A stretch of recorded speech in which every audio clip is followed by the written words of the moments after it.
بسم اللہ الرحمن الرحیم. رب اشرح لی صدری ویسر لی امری واحلل عقدۃ من لسانی یفقہوا قولی. ہمیں رسول اللہ صلی اللہ علیہ وسلم کی تعلیمات کا تو معلوم ہے کہ آپ اللہ کے پیغمبر ہیں، اللہ کے رسول ہیں، آپ بہت اچھے طریقے سے اس کو پڑھ رہے ہیں، مگر ان کا جو لائف سٹائل تھا اس کے بارے میں ہم بہت کم جانتے ہیں. ہم سیرہ بھی پڑھتے ہیں مگر اس کے باوجود بھی بہت سی چیزوں سے ہمیں جو ہے اس کے بارے میں علم نہیں ہوتا.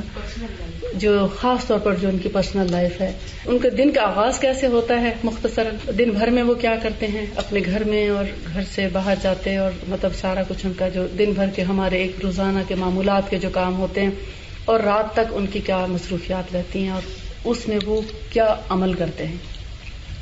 کھانا ان کا بہت سادہ، بہت سمپل. کھانے میں جو چیزیں ہیں وہ بہت سادہ، اور اس میں یعنی روٹی آپ اگر کھا رہے ہیں تو کبھی گندم کی روٹی نہیں کھائی نبی صلی اللہ علیہ وسلم نے، نہ کبھی میدے کی روٹی کھائی، ہمیشہ جو کی روٹی کھائی. پانی تازہ پیتے تھے لیکن ایک رات رکھ کے پیتے تھے. مٹکے میں ہوتا یا چمڑے کی مشک میں ہوتا تو اس میں وہ فلٹر ہو جاتا تھا پانی، یعنی تازہ جیسے کنویں سے بھر کے لایا گیا تو ایک رات وہ رکھا رہنے دیا جاتا تاکہ وہ فلٹر ہو جائے، اس کے بھاری اجزاء بیٹھ جائیں، اس کے اندر جذب ہو جائیں، فلٹر ہو کے لائٹ ہو جاتا اور پھر وہ صبح سے پینا شروع کرتے. اسی طرح آپ کے ڈرنکس جو تھے، ہمارے ڈرنکس بہت مختلف ہیں، پیپسی، کولا اور سافٹ ڈرنکس ہیں، اور شربت اور میٹھے اور چینی سے بھرپور اور جوسیز، اور اس کے اندر پھر پریزرویٹیوز. تو رسول اللہ صلی اللہ علیہ وسلم کے جو مشروبات ہیں اس میں نبیذ کا ذکر آتا ہے، اور وہ بنتی تھی منقع ریزنز جس کو آپ کہتے ہیں، کشمش کو پانی میں ڈپ کر دیا جاتا، رکھ دیا جاتا شام کے وقت، اور وہ ساری رات اس میں ڈوبا رہتا، اور پھر صبح میں اس کو نتھار کے پی لیتے ہیں. تو وہ ہلکا میٹھا مشروب ہوتا. کبھی وہ چھہارے سے بنا لیا جاتا، کبھی وہ کشمش سے بنا لیا جاتا. تو ایسے ان کے ڈرنکس تھے. پھر اسی طرح روٹی ان کی جو کی ہوتی، روٹی کے ساتھ اگر سالن ہوتا تو شوق سے کھا لیتے، اور اگر سالن نہ ہوتا تو جیسے ایک دفعہ آپ اپنے گھر تشریف لائے تو اپنی زوجہ سے پوچھا کہ کیا کچھ کھانے کو ہے، تو انہوں نے جواب دیا کہ آج سالن نہیں ہے. تو آپ نے پوچھا کچھ اور ہے، تو انہوں نے کہا کہ سرکہ ہے. تو آپ نے فرمایا ہاں سرکہ بہت اچھا سالن ہے، سرکہ بہت اچھا سالن ہے، اور آپ نے سرکے سے روٹی کھا لی. اسی طرح کبھی آپ کھجور سے روٹی کھا لیتے ہیں، کبھی آپ کسی بھی پھل سے روٹی کھا لیتے ہیں. اور ہم لوگوں کو جب تک 1 2 یا 3 سالن یا اتنی ویرائٹی نہ ہو تو ہمیں کھانا، اور اس میں بھی پسند نہیں آ رہا تو اس پر بھی شکر ادا نہیں کرتے. اور اس فریج میں دہی، شہد اور نہ جانے کیا کیا، دودھ، سب کچھ پڑا ہوتا ہے، اس کے باوجود ہم کہتے ہیں کچھ کھانے کو نہیں ہے. اور پھل کے ساتھ کھانا تو ہمیں بہت انوکھا لگتا ہے کہ شاید پھل کے ساتھ کھانا کوئی عجیب بات ہے. تو یہ ساری چیزیں جو ہیں ان سے مجھے انسپائریشن ہوئی کہ میں خود اپنی زندگی میں بھی ان کو آزماؤں. الحمدللہ جب سے میں نے یہ پڑھا ہے کہ رسول اللہ نے کبھی گندم کی روٹی نہیں کھائی تو میں نے بھی گندم کی روٹی چھوڑ دی، صرف سنت سمجھ کے. اور اس کا مجھے بہت فائدہ ہوا. جب مجھے مینوپاز شروع ہوا 50 ایئرس میں، تو میں نے فیل کیا کہ میرا جسم جو ہے نا بھاری ہونا شروع ہو رہا ہے. تو لیکن جب قدرتی طور پر میں اس وقت جو کی روٹی شروع کر دی تھی، میں نے دیکھا کہ جس وقت تک میں نے گندم کی روٹی کھائی تو میں بلکی ہوتی جا رہی تھی. جس دن سے جو کی روٹی کھانا شروع کی، خود بخود جسم جو ہے وہ مناسب ہونا شروع ہو گیا، وہ پھولا پن جو ہے وہ ختم ہو گیا بغیر کسی علاج کے، بغیر کسی دوا کے.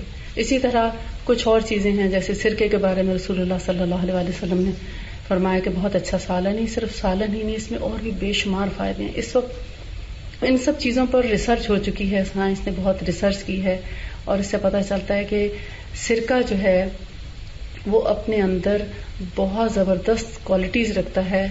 کسی بھی انفیکشن کا بہت اچھا علاج ہے.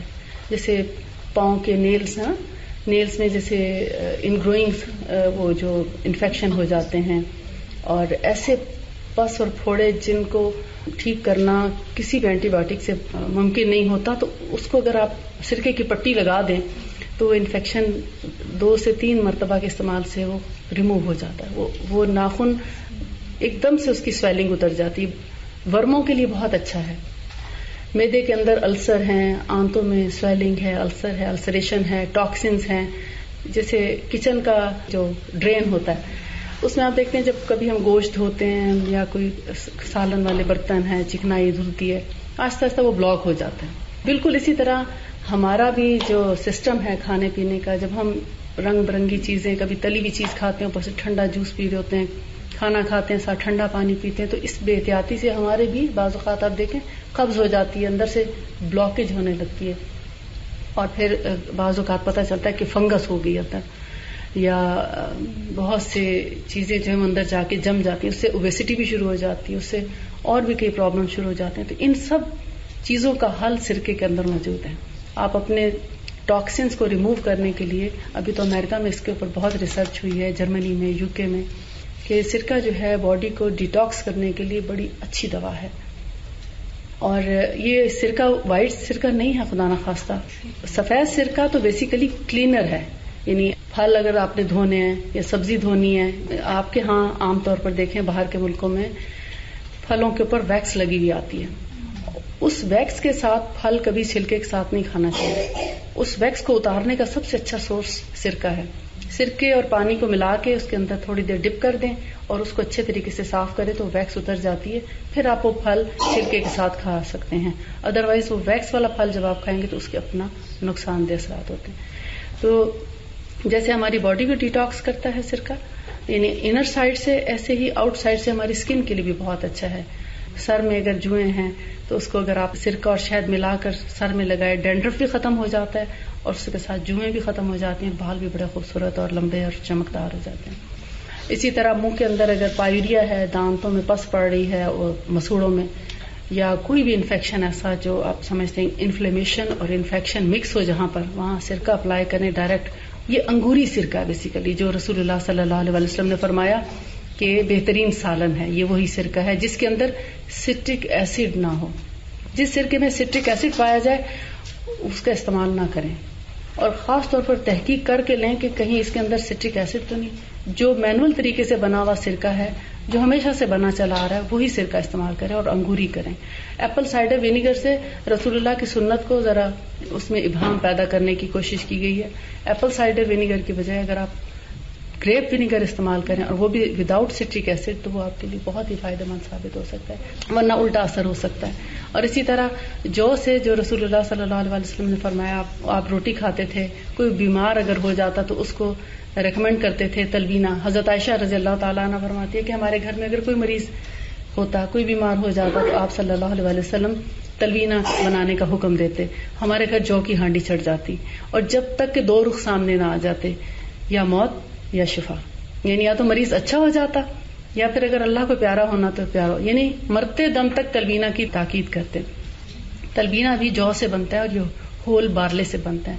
اصل میں اوٹس اور بارلے دو نام آپ سنتے ہیں جو کے. بارلے جو ہے وہ چھلکے کے ساتھ ہوتا ہے تو اس کو یعنی چھلکے کے ساتھ ہو تو بارلے کہلاتا ہے، چھلکے کے بغیر ہو تو اوٹس کہلاتا ہے. تو چھلکے کے ساتھ اس کی افادیت زیادہ ہے بنسبت چھلکا اترنے کے. اس سے جو کی روٹی بھی آپ بنا سکتے ہیں آٹا کر کے، دلیا بنا کے دلیا بھی بنا سکتے ہیں. دلیے کے ساتھ اس کو گوشت کے ساتھ بنایا جا سکتا ہے، دودھ اور پانی کے ساتھ بنایا جا سکتا ہے. ایک اور قسم ہے تلبینہ، یہ میں آپ کو سیمپل کے طور پر لے کر آئی ہوں.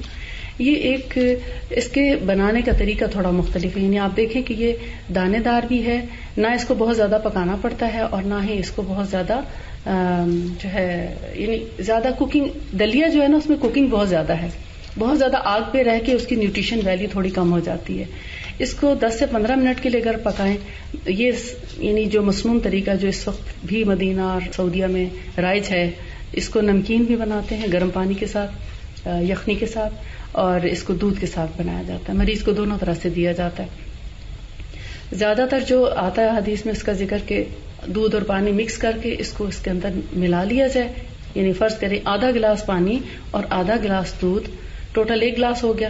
اس میں اس کے 2 ٹیبل سپون اگر ملا دیے جائیں، پہلے مکس کر لیں کیونکہ پاؤڈر فارم میں کوئی چیز ہو تو وہ پانی میں اگر آگ پہ ڈائریکٹ رکھیں تو گٹھلی بن جاتی ہے. اس کو پہلے حل کر لیں، پھر اس کو پانی میں پکائیں اور 10 سے 15 منٹ پکنے میں یہ تیار ہو جاتا ہے. اور جب یہ پک جائے تو اس کو بول میں پہلے نکال لیں، قدرے اس کی گرمائش کم ہو جائے تو پھر اس میں شہد ڈال کے کھاتے وقت شہد شامل کریں. اور لوک وارم کھائیں تو اس کے فائدے زیادہ ہیں. اگر بہت ٹھنڈا کر کے کھائیں گے تو اس کا وہ اتنی افادیت نہیں رہتی جتنے کہ لوک وارم کی ہے، اسپیشلی مریضوں کے لیے. اگر کسی کو سینے کی جلن ہے یا السر وغیرہ ہے تو گرمی کے موسم میں ٹھنڈا کھایا جا سکتا ہے، مگر فریج کا ٹھنڈا نہیں. ایک اور حدیث میں پتہ چلتا ہے کہ یہ مریض کے دل کے بوجھ کو اور غم کو بھی دور کر دیتا ہے. تو گویا ڈپریشن کے لیے بھی یہ بڑا اچھا علاج ہے. کولیسٹرول کو کم کرتا ہے. جب کوئی رسول اللہ صلی اللہ علیہ وسلم کے گھر میں یا ان کے آس پاس میں کوئی فوت ہو جاتا تو تلبینہ ہی بنایا جاتا ان کے غم کو دور کرنے کے لیے. اور یہ جو ہے یہ بھی بارلے سے ہی بنا ہوا ہے اور اس کو جو ہے چھوٹے بچوں کی بڑی اچھی غذا ہے. انفینٹس کی جیسے 4 سے 5 مہینے میں غذا شروع کرتے ہیں تو ایسے بچوں کو دودھ پانی میں مکس کر کے تھوڑی مقدار میں دینا شروع کریں. سیریلیک کی بجائے اس کو دیں. ایسے بچوں میں نے دیکھا ہے, میں نے میرے جو گرینڈ چلڈرن ہیں ان کو ہم نے شروع کرایا تو جن بچوں کو یہ دیا گیا ہے وہ بچے ہائپر نہیں ہیں, بڑے کول اینڈ کام اور یعنی فوکسڈ ہیں. اور جن بچوں نے یہ نہیں کھایا وہ تھوڑے ہائپر ہیں, یعنی فرق پتہ چلتا ہے, مزاج میں بھی فرق آتا ہے. اسی طرح ایک چیز ہے قسط الہندی. نبی صلی اللہ علیہ وسلم کے طریقہ علاج میں ہمیں پتہ چلتا ہے کہ آپ نے فرمایا کہ تم حجامہ اور قسط الہندی سے علاج کرو کہ اس میں بڑی شفا ہے. حجامہ کے بارے میں تو آپ جانتے ہوں گے, یہاں رہ کے کپنگ جس کو کہا جاتا ہے, وہ تو سب آپ جو کہ یہاں رہتے ہیں یہاں پر ہوتا بھی ہے, اس میں بہت شفا ہے. جب رسول اللہ صلی اللہ علیہ وسلم معراج پہ تشریف لے گئے تو آپ کے پاس سے جب کوئی گروہ فرشتوں کا گزرتا تو وہ کہتا ہے کہ یا محمد صلی اللہ علیہ وسلم آپ اپنی امت کو حجامہ کا حکم دے کہ اس میں اللہ نے بہت شفا رکھی. آپ دیکھتے ہیں کہ حجامہ جو ہے وہ بیسیکلی اسکن پہ کپس لگائے جاتے ہیں اور اس کے ذریعے وہ جو کٹ والا حجامہ ہے یہ ہماری نبی صلی اللہ علیہ وسلم کی سنت ہے. چائنیز جو ہیں وہ کٹ نہیں لگاتے, اس کو ویٹ حجامہ کہا جاتا ہے اور وہ ڈرائی حجامہ کرتے ہیں. لیکن ڈرائی حجامہ کا وہ ایفیکٹ نہیں ہے جو کہ کٹ والے, کیونکہ رسول اللہ صلی اللہ علیہ وسلم نے فرمایا کہ حجامہ کے کٹ میں شفا ہے. اس سے جو ہماری باڈی سے ٹاکسنز ریلیز ہوتے ہیں ڈائریکٹ, تو فوری شفا محسوس ہوتی ہے. سر میں درد ہو, جسم میں کہیں درد ہے, کمر میں درد ہے, شیٹک پین ہے, فروزن شولڈر ہے, فوری تکلیف جو ہے وہ کم ہو جاتی ہے. ویسے بھی اب تو اس کے بارے میں چائنیز نے اتنی ریسرچ کر کے اس کے جو پوائنٹس بنائے ہیں اس میں آلموسٹ ہر بیماری کا علاج انہوں نے نکال لیا اس کے اندر.